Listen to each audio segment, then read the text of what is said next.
ಬನ್ನಿ. ಏನು ನಿಮ್ಮ ಅಬ್ಸರ್ವೇಷನ್ ನಿಮಗೆ ಹೈಯೆಸ್ಟ್ ಕಂಪ್ಲೇಂಟ್ಸ್ ಯಾವುದು ಜನ ಸಂಪರ್ಕ ಬಗ್ಗೆ ಅದು ಕಂಪ್ಲೇಂಟ್ಸ್ ಯಾವುದು ಹೈಯೆಸ್ಟ್ ಬಂದಿರೋದು? ನಮ್ಮದು ಈಗ ಫಸ್ಟ್ ಪಬ್ಲಿಕ್ಕಿಂದ ಸ್ಪೆಷಲಿ ಡ್ರಿಂಕ್ ಮಾಡ್ತಾರೆ, ಡ್ರಿಂಕಿಂದ ಮಾಡಿ ಹಾಲಾಗ್ತಾ ಇರೋದ್ರ ಬಗ್ಗೆ ಹೇಳಿದ್ದಾರೆ, ಡ್ರಗ್ಸ್ ಬಗ್ಗೆ ಹೇಳಿದ್ದಾರೆ. ಸೊ ಅದು ಸಮಸ್ಯೆ ಇದೆ, ಅದ್ರ ಬಗ್ಗೆ ನಾವು ಈಗಾಗಲೇ ಕ್ರಮ ತಗೊಳ್ತಾ ಇದ್ದೀವಿ. ಅವ್ರು ಏನೇನು ಕಂಪ್ಲೇಂಟ್ ಕೊಟ್ಟಿದ್ದಾರೆ ಅದು ನಾವು ನೋಟ್ ಮಾಡ್ತಿದ್ದೀವಿ, ಮುಂದಿನ ಕ್ರಮ ತಗೊಳ್ತೀವಿ.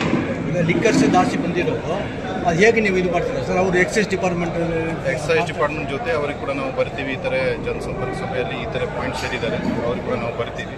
ಬಾಕಿ ನಮಗೆ ಏನು ಅಧಿಕಾರ ಕೊಟ್ಟಿದ್ದಾರೆ ಎಕ್ಸೈಸ್ ಆಗಲಿ ಅದು ಚಲಾಯಿಸಿ ನಾವು ಮ್ಯಾಕ್ಸಿಮಮ್ ಕೇಸ್ ಬುಕ್ ಮಾಡ್ತೀವಿ. ಪಬ್ಲಿಕ್ ಪ್ಲೇಸಲ್ಲಿ ಡ್ರಿಂಕ್ ಮಾಡ್ತಾರೆ, ಅವ್ರ ಮೇಲೆ ಮ್ಯಾಕ್ಸಿಮಮ್ ಕೇಸ್ ಬುಕ್ ಮಾಡ್ತೀವಿ. ಈಗಾಗಲೇ ಆಫೀಸರ್ಸ್ಗೆ ಇನ್ಸ್ಟ್ರಕ್ಷನ್ ಕೊಡಲಾಗಿದೆ, ನಾವು ಕ್ರಮ ತಗೊಳ್ತೀವಿ. ಸರ್, ಇವತ್ತು ರೈಡ್ ಮಾಡಿದ್ದೀರಾ ನೀವು ಕಂಪ್ಲೀಟ್ ಬಂಗಾರಪೇಟೆ ಅಂಡ್ KGF? ಎಷ್ಟು ಮನೆಗಳು ರೈಡ್ ಮಾಡಿದ್ದಾರೆ, ಏನೇನು ಸಿಕ್ಕಿದೆ? ನಾವು ಟೋಟಲ್ 23 ಆ್ಯಕ್ಟಿವ್ ರೌಡೀಸ್ ಅವ್ರ ಮನೆ ಮೇಲೆ ನಾವು ಸರ್ಚ್ ಮಾಡಿದ್ದೀವಿ. ಈ ಆ್ಯಕ್ಟಿವ್ ರೌಡೀಸ್ ಲಿಸ್ಟ್ ನಾವೆಲ್ಲ ಆಫೀಸರ್ ಜೊತೆ ಚರ್ಚೆ ಮಾಡಿ ನಾವು ಡಿಸೈಡ್ ಮಾಡಿದ್ದೀವಿ. ಸೊ ಅಲ್ಲಿ ಕೆಲವು ಮನೆಯಲ್ಲಿ ನಮಗೆ ಕೆಲವು ಇಲ್ಲೀಗಲ್ ಐಟಮ್ಸ್, ವೆಪನ್ಸ್, ಮಚ್ಚಿಟ್ ಮತ್ತು ಲಾಂಗ್ ಇದೆಲ್ಲ ಸಿಕ್ಕಿದೆ. ಇಲ್ಲೀಗಲ್ ಡ್ರಗ್ಸ್ ಕೂಡ ಸಿಕ್ಕಿದೆ, ಗಾಂಜಾ ಸಿಕ್ಕಿದೆ ನಮಗೆ. ಅದ ಮೇಲೆ ನಾವು ಸಪ್ರೇಟ್ ಕೇಸ್ ಬುಕ್ ಮಾಡ್ತೀವಿ. ಎಷ್ಟು ಮನೆಯಲ್ಲಿ ಸಿಕ್ಕಿದೆ ಸರ್ ಗಾಂಜಾ ಡ್ರಗ್ಸ್? ಒಂದು ಮನೆಯಲ್ಲಿ ಸಿಕ್ಕಿದೆ, ಮತ್ತೊಂದು ಮನೆಯಲ್ಲಿ ನಮಗೆ ಮಾರ್ಗದರ್ಶನ ಸಿಕ್ಕಿದೆ, ಲಾಂಗ್ ಮತ್ತು ಮಚ್ಚೆಟ್ ಎಲ್ಲ ಸಿಕ್ಕಿದೆ. ಸರ್, ಈಗ ರೌಡಿಯಲ್ಲಿ active inactive white collar criminal ಇದ್ದಾರಲ್ಲ, ಅವ್ರು ನಿಮ್ಮ ಗಮನಕ್ಕೆ ಬಂದಿದೆ? ಖಂಡಿತ ಅವ್ರ ಮೇಲೆ ಕೂಡ ರೌಡಿ ಸೀಟ್ ನಾವು ವೈಟ್ ಕಾಲರ್. ಎಸ್, ಅದು ಈಗ ಟ್ರೆಂಡ್ ಚೇಂಜ್ ಆಗಿದೆ, ಸ್ವಲ್ಪ ಹಳೆಯ ರೀತಿಯಿಂದ ಈಗ ಅವ್ರು ಕೂಡ ಅಪ್ಗ್ರೇಡ್ ಆಗಿದ್ದಾರೆ. ಸೊ ನಾವು ಅವ್ರಿಗೆ ಕೂಡ ವಾಚ್ ಮಾಡ್ತಾ ಇದ್ದೀವಿ, ಅವ್ರ ಮೇಲೆ ಕೂಡ ರೌಡಿ ಸೀಟ್ ಓಪನ್ ಮಾಡ್ತಾ ಇದ್ದೀವಿ. Rowdy sheet sir. ಆಮೇಲೆ ಈ ಚೀಟದ ಬಗ್ಗೆ ನೀವು ಹೇಳಿದ್ರೆ ಭಾಳ ವರ್ಷ ಇದಾಗ್ತಾ ಇದೆ ಸರ್. ಎಲ್ಲ ಲಕ್ಷಾಂತರ ರೂಪಾಯಿ, ಕೋಟ್ಯಾಂತರ ರೂಪಾಯಿ ಕೊಡ್ತಾ ಇದ್ದೀವಿ ಎಲ್ಲ ಜನರಿಗೆ. ಈ ಥರ ಯಾರು ಚೀಟಿ ವ್ಯವಹಾರಕ್ಕೆ ಬರ್ತಾರೆ ಅವರಿಗೆ ಹಣ ಕೊಡಬೇಡ, ಯಾರು ಚೀಟಿ ವ್ಯವಹಾರ ಮಾಡ್ತಾರೆ ಆರೋಪಿ ಮೇಲೆ ಕೂಡ ನಾವು ರೌಡಿ ಸೀಟ್ ಓಪನ್ ಮಾಡ್ತಾ ಇದ್ವಿ. ಈಗ ಬಂಗಾರಪೇಟೆಯಲ್ಲಿ ಒಂದು ಕೇಸ್ ರಿಜಿಸ್ಟರ್ ಆಗಿದೆ, ಸೈನಿಕ್ ಸ್ಟೇಷನಲ್ಲಿ ಇನ್ವೆಸ್ಟಿಗೇಷನ್ ಇತ್ತು, ಅವ್ರ ಮೇಲೆ ಕೂಡ ನಾವು ರೌಡಿ ಸೀಟ್ ಓಪನ್ ಮಾಡ್ತಾ ಇದ್ವಿ. ಸರ್, ಈಗ ಲಾಸ್ಟ್ ಮೆಸೇಜ್ ಏನು ಹೇಳ್ತಾರೆ ಜನರಿಗೆ? ಹೆಲ್ಮೆಟ್ ದಯವಿಟ್ಟು 2 ಮಿನಿಟ್ಸ್ ಅಲ್ಲಿ ಹೇಳ್ತೀವಿ, ದಯವಿಟ್ಟು ಹೆಲ್ಮೆಟ್ ಧರಿಸಿ. ಇದು ನಿಮ್ಮ ಜೀವನಕ್ಕೋಸ್ಕರ ಇದೆ, ನಿಮ್ಮ ಜೀವನ ನಿಮ್ಮ ಫ್ಯಾಮಿಲಿಗೋಸ್ಕರ ಇದೆ. So it will save your life.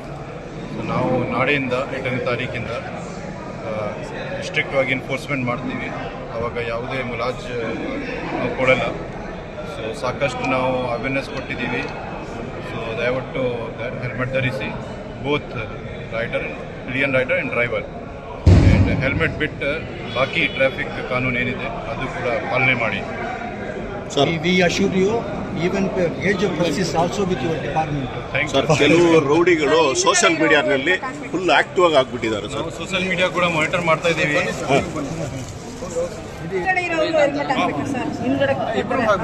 ಎಲ್ಲ ಕಾನೂನು ಸೇಮ್ ಇದೆ.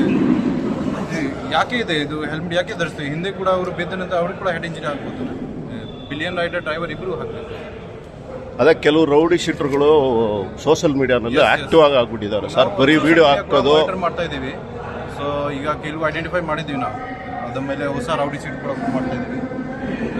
ಯಾರು ರೌಡೀಸ್ ಇದ್ದಾರೆ ಅವರು ಈಗ ಇನ್ಸ್ಟಾಗ್ರಾಮಲ್ಲಿ, ಫೇಸ್ಬುಕ್ಕಲ್ಲಿ ಅವ್ರದ್ದು ಸಪೋರ್ಟರ್ಸ್ ಇದ್ದಾರೆ, ಅವ್ರು ಏನು ಕಮೆಂಟ್ ಮಾಡ್ತಾರೆ, ಏನು ಮಾಡ್ತಾರೆ, ಯಾರ್ಯಾರು ಫಾಲೋವರ್ ಇದ್ದಾರೆ ಅವ್ರದ್ದು ಕೂಡ ಪ್ರೊಫೈಲಿಂಗ್ ಮಾಡಿ ಅವ್ರ ಮೇಲೆ ಕ್ರಮ ತಗೊಳ್ತಾ ಇದ್ದೀವಿ. ಬೇರೆಯವ್ರದ್ದು ವಿಡಿಯೋಗಳನ್ನ ಕಟ್ ಮಾಡಿ ಅವ್ರದ್ದು ವಿಡಿಯೋ ಥರ ಮಾಡ್ಕೊಳ್ತಾ ಇದ್ದಾರೆ ಸರ್. ಅದು ನಮ್ಮದು ಸೋಷಿಯಲ್ ಮೀಡಿಯಾ ಮಾನಿಟರಿಂಗ್ ಸೆಲ್ ಇದೆ, ಅವರಿಂದ ಮಾಹಿತಿ ಬರುತ್ತೆ. ಪ್ಲಸ್ ಪ್ರತಿಯೊಂದು ಪೊಲೀಸ್ ಸ್ಟೇಷನಲ್ಲಿ ಕೂಡ ನಮ್ಮದು ಸೋಷಿಯಲ್ ಮೀಡಿಯಾ ಸೆಲ್ ಇದೆ, ಅದು ನಾವು ಮಾಹಿತಿ ಕೊಡ್ತಾರೆ. ಪ್ಲಸ್ ಪಬ್ಲಿಕ್ಕಿಂದ ಕೆಲವು ಸಮಯ ಕೂಡ ನಮ್ಗೆ ಮಾಹಿತಿ ಬರುತ್ತೆ. ಈಗ ಹೇಟ್ ಸ್ಪೀಚಸ್ ಎಲ್ಲ ಕಾನೂನು ಆಗಿದೆಯಲ್ಲ ಸರ್ ಕರ್ನಾಟಕದಲ್ಲಿ? ಈಗ ಇನ್ನೂ ನಡ್ತಾ ಇದ್ದೇವೆ, ಫೈನಲ್ ಆಗಿಲ್ಲ. ಅಸೆಂಬ್ಲಿಯಲ್ಲಿ ಡಿಸ್ಕಷನ್ ಆಗಿದೆ. ಫೈನಲ್ ನಮಗೆ ನಮ್ಮ ಆಫೀಸ್ ಚೀಫ್ ಆಫೀಸಿಂದ ಏನು ಇನ್ಸ್ಟ್ರಕ್ಷನ್ ಬರುತ್ತೆ ಅವಾಗ ನಾವು ಪಾಲನೆ ಮಾಡ್ತೀವಿ. Okay sir.